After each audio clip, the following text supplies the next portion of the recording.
Welcome our YouTube channel study Gyan, जिसमें आज हम capital budgeting decision under risk and uncertainty के बारे में समझेंगे। सबसे पहले हम पता करेंगे कि बस्टिंग डिसीजन है क्या, कैपिटल बस्टिंग है क्या। तो हम ध्यान में रख के चलते हैं कि पहले इन्वेस्टमेंट डिसीजन, जब हम इन्वेस्टमेंट से संबंधित कोई डिसीजन लेते हैं तो हमारे पास ऑप्शन आते हैं कि हम दो तरह से इन्वेस्ट कर सकते हैं, या तो लॉन्ग टर्म के लिए इन्वेस्टमेंट करेंगे या शॉर्ट टर्म के लिए। अगर हम लॉन्ग टर्म के लिए इन्वेस्टमेंट करते हैं किसी भी प्रोजेक्ट में तो वो किसके अंदर आती है, हमारी कैपिटल बस्टिंग के अंदर। तो ध्यान रखना है कि जो डिसीजन है इन्वेस्टमेंट से रिलेटेड वो दो है, लॉन्ग टर्म के अकॉर्डिंग और शॉर्ट टर्म के अकॉर्डिंग। लॉन्ग टर्म है वो हमारी क्या है, कैपिटल बस्टिंग है। शॉर्ट टर्म को हम क्या है, मैनेजमेंट ऑफ करंट असेट्स या वर्किंग कैपिटल मैनेजमेंट कहा गया है। जो हमारा मेन टॉपिक है वो है कि कैपिटल बस्टिंग। कैपिटल बस्टिंग मतलब कि लॉन्ग टर्म में आप इन्वेस्टमेंट कर रहे हैं तो उसके आगे आपको कितने रिस्क या अनसर्टेनिटी फेस करनी पड़ती है, जिसकी वजह से आपको क्या है, फ्यूचर में होने वाले लॉसेस का आज कंसिडर करके आप क्या करते हैं, इन्वेस्टमेंट करते हैं। तो इसमें मेन यही है कि हम जो कैपिटल बस्टिंग है उसमें डिसीजन लेते हैं, मतलब लॉन्ग टर्म के लिए इन्वेस्टमेंट करना चाहते हैं किसी प्रोजेक्ट में, लेकिन क्या है कि रिस्क और अनसर्टेनिटी कितनी है हमारे उस प्रोजेक्ट में, वो आज हम उसका क्या करते हैं, वैल्यूएशन करते हैं, एनालाइज करते हैं, ताकि क्या है फ्यूचर के जो हमारे एस्पेक्ट्स हैं जो हमें मिलने हैं, फ्यूचर में जो हमारा कैश फ्लो मिलने वाला है उसका आज हम क्या करके चलेंगे, कंसीडर करके चलेंगे। तो इसमें यही है कि एक तरह की प्रोसेस है कैपिटल बस्टिंग, जिसमें हम क्या करते हैं, बहुत से ऐसे मेथड्स हैं जिनका यूज़ करके रिस्क, वेरियस फैक्टर्स रिस्क हैं जो हम उसको क्या करते हैं, वैल्यूएट करते हैं, इवैल्यूएटिंग करके कैपिटल बस्टिंग के जो डिसीजन है वो लेते हैं। अब बात करें तो जो हमारा रिस्क है और जो रिटर्न है उसमें क्या है, पॉजिटिव रिलेशनशिप है। पॉजिटिव रिलेशनशिप का मतलब अगर कोई इन्वेस्टर ज़्यादा से ज़्यादा रिटर्न चाहता है, रिटर्न बढ़ाने के लिए उसको क्या है, सबसे ज़्यादा रिस्क बियर करने की उसकी कैपेसिटी होनी चाहिए। अगर उसकी रिस्क बियर करने की कैपेसिटी नहीं है तो रिटर्न क्या है, उसको कम मिलने शुरू हो जाएंगे, क्योंकि वो ऐसी इन्वेस्टमेंट करेगा ही नहीं जहाँ रिस्क फैक्टर ज़्यादा से ज़्यादा हो। इसी तरह इसमें कहा है कि जो हायर द रिटर्न, अगर आप ज़्यादा रिटर्न चाहते हैं तो आपको क्या है, रिस्क भी ज़्यादा बियर करने की कैपेसिटी रखनी पड़ेगी। तो जो ये हमारी स्टडी है वो ये बताती है कि किस प्रोजेक्ट में कितना रिस्क है और उस रिस्क को कैसे हम कंसीडर करके चलते हैं। आज इसमें क्या है, जब हम डिसीजन लेते हैं, डिसीजन मेकिंग करते हैं तो उसको 3 पार्ट्स में बांटा गया है। एक तो सर्टेन, जिसमें आपको पता है कि कितना आपको लॉस होगा इन फ्यूचर, तो वो यहाँ क्या आएगा, सर्टेन बताया जाएगा। एक दूसरा है रिस्क और अनसर्टेनिटी। कुछ क्या सोचते हैं कि रिस्क और अनसर्टेनिटी दोनों एक ही होते हैं, लेकिन ऐसा नहीं है। जो हमारा रिस्क है उसके अंदर क्या है, आपकी प्रोबेबिलिटी नॉन होती है, आपको पता होता है कि फ्यूचर में कितना रिस्क होगा, लेकिन इन अनसर्टेनिटी आपको किसी तरह की प्रोबेबिलिटी नॉन नहीं होती।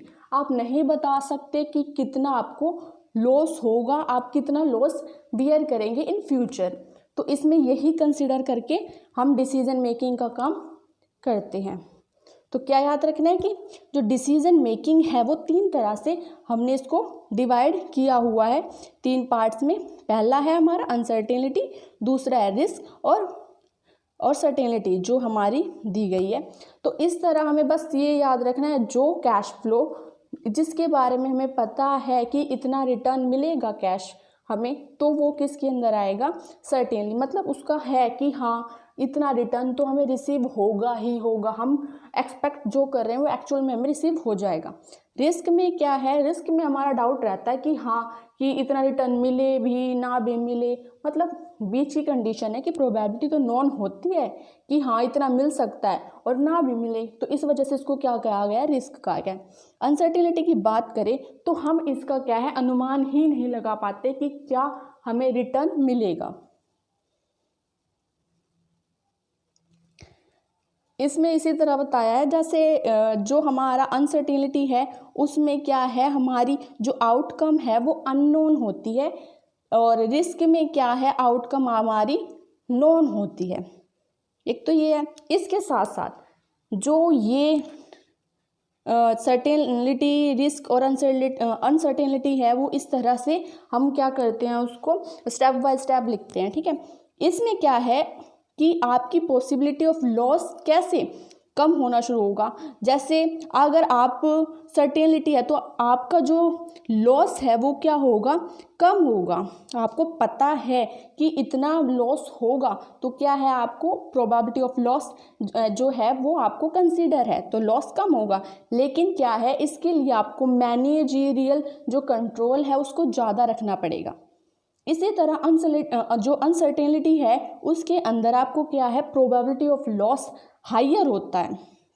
हायर की होने की वजह से क्या है, इसमें आप कंट्रोल नहीं कर पाते, क्योंकि आप ये ही नहीं बता पाते कि मेरे एक्सपेक्टेशन क्या है, इन फ्यूचर कितना रिटर्न होगा, कितना मेरा जो बाउंड्रीज है, कितनी मतलब मैं कितना लॉस बियर कर सकता हूँ, ऐसी कोई कैपेसिटी होती ही नहीं है इन अनसर्टेनिटी में। अब बात करते हैं जो हमारे रिस्क हैं वो कितने टाइप के हैं, या फिर क्या कहें ये सोर्स ऑफ रिस्क क्या क्या है हमारे। तो इसमें हम सबसे पहले हमारा है प्रोजेक्ट स्पेसिफिक रिस्क, मतलब कि किसी प्रोजेक्ट को हम जब अपनाते हैं तो उसकी वजह से हमारे को कौन कौन से लॉस इन फ्यूचर में होते हैं। तो इसमें यही है, जब जो हमारे कॉम्पिटिशन्स हैं उनकी वजह से, शेड्यूल की वजह से, मतलब हमने प्रोजेक्ट तो 1 साल पहले डिसाइड कर लिया था लेकिन उसको एग्जीक्यूट 2 साल या 3 साल के बाद किया, तो हाँ कि टाइम वैल्यू ऑफ मनी की वजह से क्या है, कुछ चेंज आए होंगे। इसी तरह की जो शेड्यूल है उसकी वजह से, जो एरर है जो रिसोर्सेज के उनकी वजह से, या जो हमने एस्टिमेशन लगाया है उनमें जो चेंजेस आते हैं उसकी वजह से हमारा किस पर इफेक्ट पड़ता है, एक पर्टिकुलर प्रोजेक्ट पे पड़ता है, जिसकी वजह से हमें क्या है, लॉस बियर करने पड़ते हैं। और जो लॉसेज हैं जो वो हमेशा क्या होते हैं, डिफरेंट होते हैं अकॉर्डिंग टू टाइम।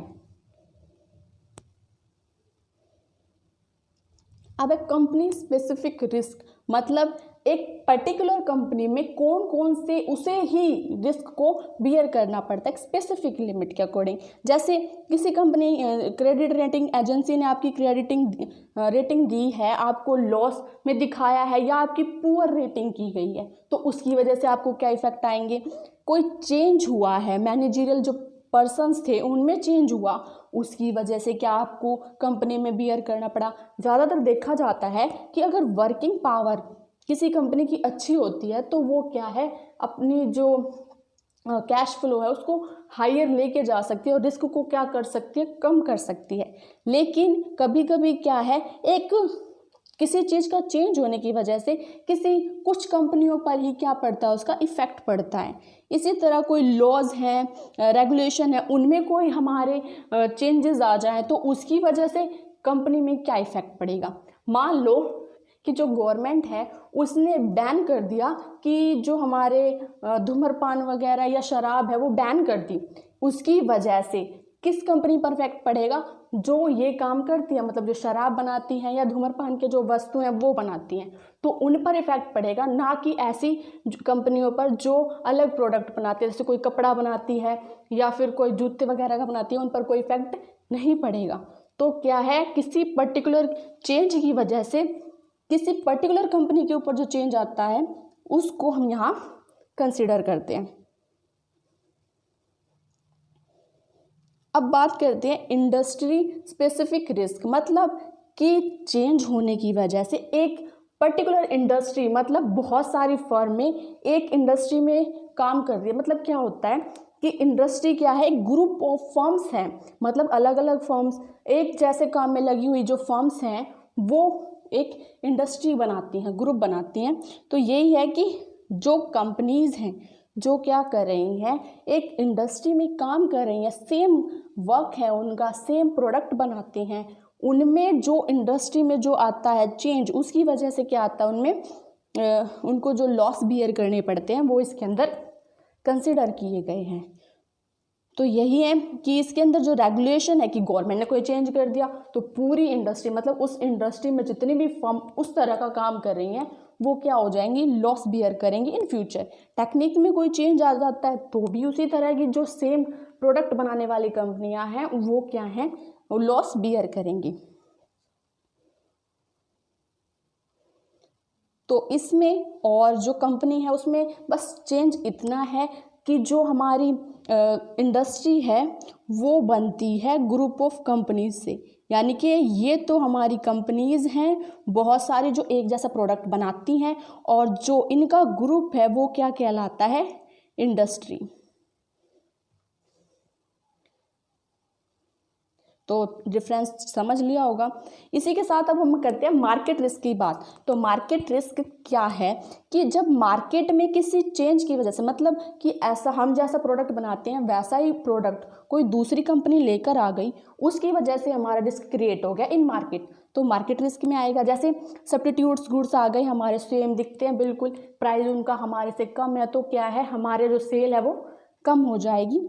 इसी तरह कि डिमांड में चेंज आ जाए कुछ, उसकी वजह से जो हमें रिस्क बियर करने पड़ते हैं। इसी तरह रिसोर्सेज की में जो हमारी अवेलेबिलिटी है, हमें रिसोर्सेज टाइम पर नहीं मिल पा रहे हैं तो हम प्रोडक्ट नहीं बना पाएंगे, तो इसकी वजह से क्या होगा, हमें बहुत सारे जो लॉसेज हैं बियर करने पड़ेंगे। ऐसे लॉसेज को क्या कहा गया है, मार्केट रिस्क कहा गया है।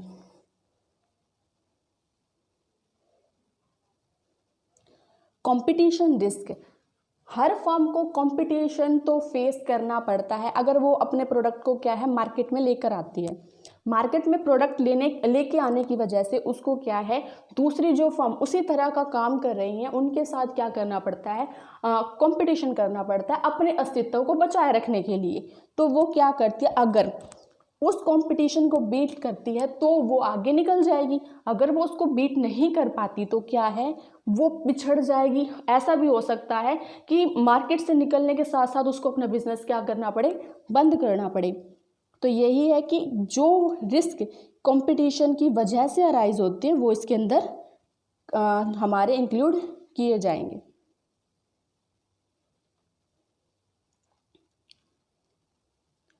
अब इकोनॉमिकल कंडीशन या इकोनॉमिक कंडीशन की वजह से कौन कौन से हमें रिस्क बियर करने पड़ते हैं। इकोनॉमिकल कंडीशन मतलब कि जैसे हमारे इन्फ्लेशन की वजह से आपका कोई मतलब इकोनॉमिकल चेंज आया, बूम रिसेशन, इनकी वजह से जो आपकी बिजनेस साइकिल है, इनकी वजह से जो रिस्क आते हैं वो इसमें कंसिडर करके हम चलते हैं। अकॉर्डिंग टू टाइम जो हमारे इकोनॉमिक है उसमें क्या है, चेंज आते ही रहते हैं। अब बात करें आज की, तो जैसे आजकल क्या है, कोरोना वायरस की वजह से क्या है, जो इकोनॉमी है वो क्या है, अनस्टेबल हो गई है, बार बार इसमें चेंजेस आ रहे हैं। तो इसकी वजह से भी क्या है, हमारी बहुत सी ऐसी कंपनियां हैं जो या तो क्या है, स्लोली आगे काम कर रही हैं, उनके पास कैपेसिटी है रिस्क बियर करने की, लेकिन कुछ के पास रिस्क बियर करने की कैपेसिटी नहीं है, जिसकी वजह से क्या है, वो अपना बिजनेस बंद करके बैठ गई है। तो इसी तरह क्या है कि जो इकोनॉमिकल कंडीशन है वो भी हमारी बिजनेस को क्या करती हैं, रिस्क फैक्टर के साथ हमारे लॉसेस आते हैं। तो यही है कि इकोनॉमिकल कंडीशन की वजह से जो हमें लॉस बियर करने पड़ते हैं वो किसके अंदर आएंगे, हमारे इकोनॉमिकल कंडीशन रिस्क के अंदर आएंगे। जैसे कोई न्यू पॉलिसीज आ जाए या फिर इन्फ्लेशन आ जाए, प्राइस में चेंज आ रहा है, तो इसी तरह जीडीपी में कोई चेंज आए, और सेविंग मतलब इन्वेस्टमेंट जो भी हमारे पर्पज़ हैं उन सब में, इनकम है जो लेवल है उसमें सब में चेंज आने की वजह से क्या है, इकोनॉमिकल रिस्क हमारा अराइज होता है। इस इकोनॉमिकल रिस्क अराइज होने की वजह से क्या है, हमें जो कैपिटल बजटिंग का डिसीजन लेना है उसमें हमारा क्या है, हमें कंसिडर करके चलना पड़ता है। अब इंटरनेशनल रिस्क, जैसे कि आज जो हमारी कंडीशन हो रही है कोरोना वायरस की वजह से, तो आजकल क्या है, सभी देशों ने अपनी बाउंड्रीज बंद कर दी है। बाउंड्रीज के बंद होने की वजह से जो ऐसी कंपनियां हैं जो क्या है दूसरे देशों में अपना व्यापार करती थी, वो आज क्या है, अपने जो व्यापार है उसको या तो बंद कर चुकी हैं, या वे वो सोच रही हैं कि हाँ क्या पता फ्यूचर में उनका जो काम है जो इंटरनेशनल जो मार्केट में वो काम करती थी, क्या वो कर पाएंगी या नहीं कर पाएंगी, उसकी वजह से जो रिस्क उनको बियर करना पड़ेगा, वो आज की कंडीशन है। इसमें क्या है कि जो हमारे पॉलिटिकल हमारे जो फैक्टर्स हैं वो भी अफेक्ट करते हैं। इसके साथ साथ जोग्राफिकल जो कंडीशंस हैं जो आज हमारी चली हुई हैं, उसकी वजह से हम क्या करते हैं, अपने जो रिस्क है इंटरनेशनल लेवल पर उसको कंसिडर करके चलते हैं, क्योंकि इसमें क्या है, ग्लोबल इकोनॉमिकल कंडीशन हमारी उसकी वजह से हमें क्या फेस करना पड़ता है, रिस्क फेस करना पड़ता है। तो इसके साथ साथ जो आज हमने ये देखा कि ऐसे कौन कौन से सोर्सेज हैं जिसकी वजह से हमें आज डिफरेंट टाइप का रिस्क जो है वो बियर करना पड़ता है। और बात करें इनकी, तो टाइप ऑफ जो हमने पढ़ा है वो क्या है, टाइप ऑफ रिस्क कह लें या फिर इसको source of risk in capital budgeting कह सकते हैं। ये जितने भी हमारे रिस्क हैं ये कंसीडर करके रखने पड़ते हैं कि कौन सा हमें रिस्क आ रहा है इन हमारे मार्केट में, तो इसकी वजह से हमें बहुत सारे रिस्क बियर करने पड़ते हैं। जो capital budgeting in decision under risk and uncertainty है वो इसमें कंप्लीट नहीं हो पाएगा, क्योंकि जो प्रैक्टिकल जो हमारे मेथड्स हैं वो मैं इससे नेक्स्ट वीडियो में आपको प्रोवाइड करवाऊंगी। Thank you.